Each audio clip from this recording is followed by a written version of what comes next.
जय हिंद मेरे प्यारे बच्चों। एक बार पुनः स्वागत है आप सभी मेरे प्यारे बच्चों का आपके अपने YouTube channel Subhash study centre पर। जितने भी मेरे प्यारे बच्चे कक्षा 10 में हैं और अभी तक आपकी अर्धवार्षिक परीक्षा नहीं हुई है, तो मैं लेकर के आ चुका हूं आप सभी के लिए अर्धवार्षिक परीक्षा के लिए गृह विज्ञान विषय का एक और मॉडल पेपर। मेरे प्यारे बच्चों, मैंने कई मॉडल पेपर गृह विज्ञान विषय के प्रोवाइड कराए हैं अर्धवार्षिक परीक्षा के लिए, और आपकी बोर्ड परीक्षा 2025 के लिए भी आप लोग चैनल की प्लेलिस्ट में वीडियो जाकर देख सकते हो। तो जितने भी मेरे प्यारे बच्चे हैं 2025 बोर्ड एग्जाम देने वाले, आप सभी लोग इस मॉडल पेपर को जरूर तैयार कर लेना, क्योंकि ये मॉडल पेपर आपकी अर्धवार्षिक परीक्षा के लिए तो महत्वपूर्ण है ही, साथ ही आपकी बोर्ड परीक्षा 2025 के लिए भी 100% इम्पोर्टेंट है, क्योंकि यहाँ से प्रश्न आपकी बोर्ड परीक्षा 2025 में 100% पूछे ही जाएंगे। तो जितने भी मेरे प्यारे बच्चे हैं, आप सभी लोग इस मॉडल पेपर को तैयार कर लेंगे। 3 घंटे 15 मिनट का समय मिलेगा आपको अर्धवार्षिक और बोर्ड दोनों परीक्षाओं में। 70 अंकों का पेपर का पूर्णांक रहेगा। प्रारंभ के 15 मिनट आपको मिलेंगे प्रश्न पत्र पढ़ने के लिए, और यहाँ पर निर्देश आप लोग ध्यान दें, सभी प्रश्न करना अनिवार्य है। प्रश्न पत्र के 2 खंड हैं, खंड आ और खंड बा। तो खंड आ के प्रश्न हैं बहुविकल्पी, जिनकी संख्या है 20। प्रत्येक प्रश्न आएगा 1 नंबर का, यानी कुल 20 नंबर का है खंड आ। मेरे प्यारे बच्चों, यहाँ पर पहला प्रश्न जो कि बहुत ही तड़कता भड़कता प्रश्न है, कह रहा है कि स्ट्रेचर का प्रयोग कब किया जाता है। तो स्ट्रेचर का प्रयोग कब किया जाता है, जो 20 प्रश्न आएंगे, जिनका उत्तर आपको क्रमशः OMR शीट में भरना होगा। प्रश्न संख्या 1 से प्रश्न संख्या 20 तक के प्रश्नों का आंसर गोला काला करके भरना होगा। बोर्ड एग्जाम में आपको यहाँ पर भी करना होगा, यानी जो आपने ए ऑप्शन भरा है तो ए लिखना होगा, बी ऑप्शन भरा है तो बी लिखना होगा। जिस प्रश्न में जो ऑप्शन आपने भरा है यहाँ पर भी लिखना होगा। मेरे प्यारे बच्चों, यहाँ पर आप लोग ध्यान दें, स्ट्रेचर का प्रयोग कब किया जाता है, तो यहाँ पर राइट आंसर क्या होगा। आप सभी जानते हैं कि स्ट्रेचर का प्रयोग किया जाता है रोगी को ले जाने के लिए। यहाँ पर गा वाला ऑप्शन सही होगा। OMR शीट में ऑप्शन दिए होंगे A, B, C और D, इस तरह से। मेरे प्यारे बच्चों, यहाँ पर आप सभी लोग ध्यान दें, बचत की आवश्यकता होती है या बचत क्यों आवश्यक होता है। यहाँ पर इस प्रश्न का उत्तर क्या हो जाएगा। भविष्य के आकस्मिक जो खर्चे आते हैं, जैसे कि कोई दुर्घटना हो गई या कोई बीमारी आ गई, इसके लिए, या कोई उत्सव है उसके लिए, या किसी भी कार्यवश हम बचत करते हैं, तो वो जो होता है बचत हमारे भविष्य के लिए क्या होता है, बहुत ही अच्छा रहता है, भविष्य के खर्चों के लिए अच्छा रहता है। राइट आंसर होगा भविष्य के आकस्मिक खर्चों के लिए। मेरे प्यारे बच्चों, सर्वोत्तम आदर्श पारिवारिक बजट किसे माना जाता है। इसका राइट आंसर क्या होगा मेरे प्यारे बच्चों, सर्वोत्तम आदर्श पारिवारिक बजट माना जाता है बचत का बजट। यहाँ पर गा वाला ऑप्शन सही होगा। चलिए अगला प्रश्न है, आवश्यकता अनुसार जल ग्रहण करने से शरीर का तापमान क्या होगा। क्या घट जाता है, या बढ़ जाता है, या नियमित रहता है, या अप्रभावित रहता है। तो जब हम आवश्यकता के अनुसार जल ग्रहण करते हैं तो हमारे शरीर का तापमान नियमित बना रहता है। अगला प्रश्न है मेरे प्यारे बच्चों, 1 ग्राम में होते हैं, तो 1 ग्राम में कितने जो है क्या होते हैं। क्या 10 डेकाग्राम होते हैं, या 10 डेसीग्राम, 10 सेंटीग्राम, या 10 मिलीग्राम होते हैं। राइट आंसर क्या होगा मेरे प्यारे बच्चों इस प्रश्न का। इसका राइट आंसर होगा मेरे प्यारे बच्चों 10 यहाँ पर डेसीग्राम। 1 ग्राम में 10 डेसीग्राम होते हैं। अगला प्रश्न मेरे प्यारे बच्चों, यहाँ पर थोड़ा सा मिसप्रिंट है, मैं सही कर रहा हूँ। यहाँ पर H2O का तात्पर्य क्या है, यानी H2O किसका रासायनिक सूत्र है। इसका राइट आंसर क्या होगा, यहाँ पर का वाला ऑप्शन सही होगा, पानी, यानी जल का रासायनिक सूत्र क्या है, H2O है। मेरे प्यारे बच्चों, आप लोग याद कर लेंगे, जल का रासायनिक सूत्र H2O वो है। और ये प्रश्न आपकी बोर्ड परीक्षा 2025 में भी आएगा, ये मेरी गारंटी है। तो आप इस मॉडल पेपर को इस हिसाब से तैयार करिए कि आपकी अर्धवार्षिक परीक्षा में तो ये पेपर काम ही देने वाला है, साथ ही आपकी बोर्ड परीक्षा में भी यहाँ से 100% प्रश्न आएंगे ही आएंगे। चलिए अगला प्रश्न है लौह तत्व, यहाँ पर लौह होगा। लौह तत्व की कमी से कौन सा रोग होता है? तो मेरे प्यारे बच्चों, लौह तत्व की कमी से कौन सा रोग हो जाता है? इस प्रश्न का राइट आंसर क्या हो जाएगा? लौह तत्व की कमी से होने वाला रोग है एनीमिया। यहाँ पर खा वाला ऑप्शन सही होगा।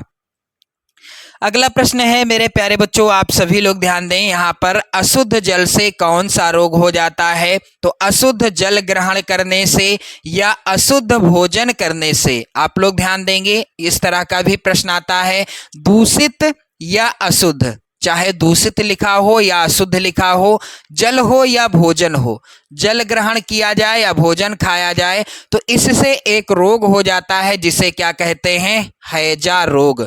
उम्मीद करता हूं आपको क्लियर समझ में आ रहा होगा। आप सभी लोग एक बार शेयर कर देना इस वीडियो को अपने सभी मित्रों में, जिन बच्चों के पास, जिन मित्रों के पास, आप जितने आपके भी मित्र हैं जिनके पास गृह विज्ञान विषय है। तो अशुद्ध जल से कौन सा रोग होता है या दूषित जल से कौन सा रोग होता है? हैजा रोग। दूषित या अशुद्ध भोजन ग्रहण करने से भी हैजा रोग होता है। अंतर्राष्ट्रीय योग दिवस किस दिन मनाया जाता है? तो प्रत्येक वर्ष 21 जून को अंतर्राष्ट्रीय योग दिवस मनाया जाता है। कब? प्रत्येक वर्ष 21 जून को अंतर्राष्ट्रीय योग दिवस मनाया जाता है। चलिए मेरे प्यारे बच्चों, अगला प्रश्न है विश्व शौचालय दिवस किस तिथि को मनाया जाता है? प्रत्येक वर्ष 19 नवंबर को विश्व शौचालय दिवस मनाया जाता है।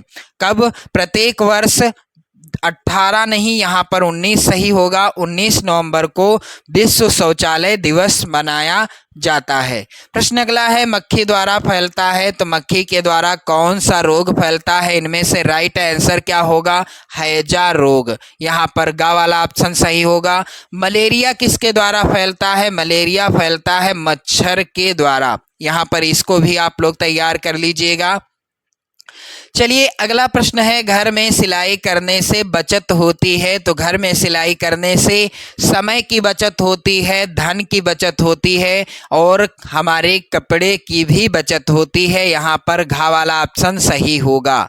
प्रश्न अगला है यदि अस्थि एक से अधिक स्थान पर टूटती है, अस्थि अर्थात हड्डी एक से अधिक स्थान पर टूटती है तो अस्थिभंजन कहलाता है। यानी एक से अधिक स्थान पर जब हड्डी टूट जाती है तो इस तरह के अस्थिभंजन को क्या कहते हैं? बहुखंडी। क्या कहते हैं? बहुखंडी, यानी बहुत जगह से टूट जाना, यानी बहु यानी बहुत, खंडी यानी खंडन होना। तो जब बहुत जगह से टूट जाती है हड्डी उसे कहते हैं बहुखंडी अस्थिभंजन। अगला प्रश्न है आधुनिक प्रकार का ईंधन है, तो इनमें से कौन सा है जो आधुनिक प्रकार का ईंधन कहलाता है? यहाँ पर राइट आंसर हो जाएगा गैस। कोयला, कंडे और लकड़ी ये प्राचीन ईंधन है, लेकिन आधुनिक ईंधन क्या है? गैस है। चलिए अगला प्रश्न तड़कता भड़कता मेरे प्यारे बच्चों आप सभी के सामने है। सब्जियों को धोना चाहिए, तो सब्जियों को कब धोना चाहिए? सब्जियों को हमेशा छीलने से पहले ही धो लेना चाहिए, ना कि छीलने के बाद या काटने के बाद या प्रत्येक बार भी नहीं धोना चाहिए। अगला प्रश्न है ऊर्जा का प्रमुख साधन क्या है? तो कार्बोहाइड्रेट है या प्रोटीन है या खनिज लवण या विटामिन? तो यहाँ पर राइट आंसर क्या होगा मेरे प्यारे बच्चों? इसका राइट आंसर हो जाएगा मेरे प्यारे बच्चों कार्बोहाइड्रेट। डी वाला यानी घा वाला ऑप्शन सही होगा। प्रश्न अगला है पीतल के फूलदान की सफाई किसके द्वारा की जाती है? तो पीतल का जो फूलदान होता है उसकी सफाई किसके द्वारा की जाती है? मेरे प्यारे बच्चों इस प्रश्न का राइट आंसर क्या हो जाएगा? आप सभी लोग ध्यान दें, ब्रासों से। यहाँ पर घा वाला ऑप्शन सही हो जाएगा। अगला प्रश्न यहाँ पर है सजावट से पूर्व आवश्यक है, यानी हमें सजावट करनी है लेकिन उसके पहले क्या करना आवश्यक होगा? क्या करना आवश्यक होगा, पहले यानी पूर्व क्या करना आवश्यक होगा। यहाँ पर राइट आंसर होगा मेरे प्यारे बच्चों कमरे की सफाई करना, क्योंकि जिस कमरे में हमें सजावट करना है उस कमरे की सफाई करना भी क्या होगा, आवश्यक होगा। प्रश्न अगला है कृत्रिम विधि से सांस कब दिलाई जाती है, तो जल में डूबने पर। यदि किसी ने फांसी लगा ली है तो उसको भी कृत्रिम विधि के द्वारा सांस दिलाई जाती है। यहाँ पर राइट आंसर होगा तीनों अवस्थाओं में।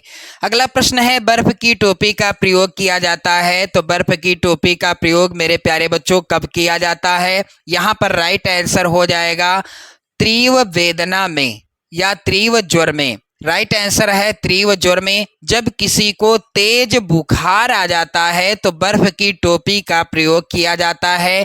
अगला प्रश्न यहाँ पर आप देखेंगे खंड खा के अंतर्गत यानी खंड बा के अंतर्गत वर्णनात्मक प्रश्न है, अति लघुत्तरीय प्रश्न है और निर्देश है प्रश्न संख्या 21 से 26 अति लघुत्तरीय हैं। प्रत्येक प्रश्न का उत्तर अधिकतम आपको 25 शब्दों में देना है और प्रत्येक प्रश्न आएगा 2 नंबर का।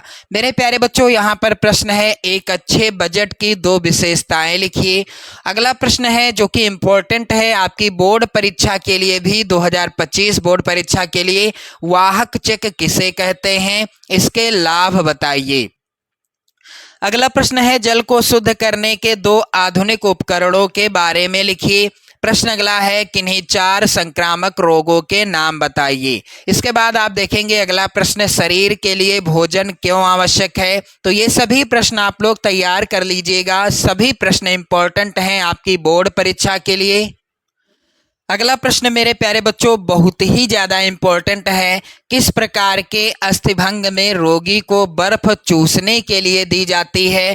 अब इसके बाद लघुत्तरीय प्रश्न आप देखने को पाएंगे जो कि यहाँ पर निर्देश है प्रश्न संख्या 27 से 31 तक लघुत्तरीय हैं। इनके उत्तर अधिकतम आपको 50 शब्दों के अंतर्गत लिखना है। चलिए प्रश्न संख्या 27 क्या है, रेशमी वस्त्रों की धुलाई की विधि लिखिए और ये जो प्रश्न आएंगे प्रत्येक प्रश्न होगा 4 नंबर का। अगला प्रश्न है ग्रह गणित का ज्ञान होना गृहिणी के लिए क्यों आवश्यक है। और प्रश्न यहाँ पर अगला है मानव शरीर में अस्थियों की बनावट का वर्णन कीजिए। प्रश्न संख्या 30 मोस्ट इंपॉर्टेंट है, भोजन पकाने से पहले, पकाते समय और परोसते समय किस प्रकार की स्वच्छता रखनी चाहिए और क्यों। अगला प्रश्न है प्रश्न संख्या 31 प्राकृतिक और कृत्रिम श्वसन क्रिया में क्या अंतर है। इसके बाद आप देखेंगे दीर्घोत्तरीय प्रश्न, निर्देश है यहाँ पर प्रश्न संख्या 32 से 34 तक दीर्घोत्तरीय हैं। प्रश्न संख्या 32 व 33 के विकल्प दिए गए हैं, प्रत्येक प्रश्न के एक ही विकल्प का उत्तर लिखना है। प्रत्येक प्रश्न के उत्तर आपको 100 शब्दों के अंतर्गत लिखना है। मेरे प्यारे बच्चों प्रश्न संख्या 32 है यहाँ पर, पारिवारिक बजट का क्या महत्व है, इससे परिवार को होने वाले लाभों का भी वर्णन कीजिए। प्रश्न का आंसर आपको देना है, 6 नंबर का प्रश्न आएगा। अथवा में प्रश्न है मियादी बुखार या टाइफाइड नामक रोग के कारणों, लक्षणों, उपचार एवं बचने के उपाय का वर्णन कीजिए। मेरे प्यारे बच्चों सभी प्रश्न इंपॉर्टेंट हैं, आप लोग इन सभी प्रश्नों का आंसर तैयार कर लेंगे। प्रश्न संख्या 33 है पर्यावरण प्रदूषण से आप क्या समझते हैं, पर्यावरण प्रदूषण के सामान्य कारणों का उल्लेख कीजिए तथा उसे नियंत्रित करने के उपाय भी बताइए। मेरे प्यारे बच्चों अगला प्रश्न यहाँ पर है अथवा में तपेदिक नामक रोग के फैलने के कारणों, लक्षणों तथा उपचार एवं बचाव के उपाय का वर्णन कीजिए। अथवा आप देख सकते हैं प्रश्न संख्या 34 है हस्त आसन द्वारा घायल व्यक्ति के स्थानांतरण की विधियों का वर्णन कीजिए। प्रत्येक प्रश्न 6 अंक का आएगा। तो आप सभी लोग इस मॉडल पेपर के सभी प्रश्नों को तैयार कर लेंगे, आप स्क्रीनशॉट ले लीजिए। ये सभी प्रश्न आपकी बोर्ड परीक्षा और आपकी अर्धवार्षिक परीक्षा के लिए सबसे ज़्यादा इम्पोर्टेंट हैं। मेरे प्यारे बच्चों एक बार शेयर कर देना, आप इस वीडियो को लाइक कर देना। जय हिंद।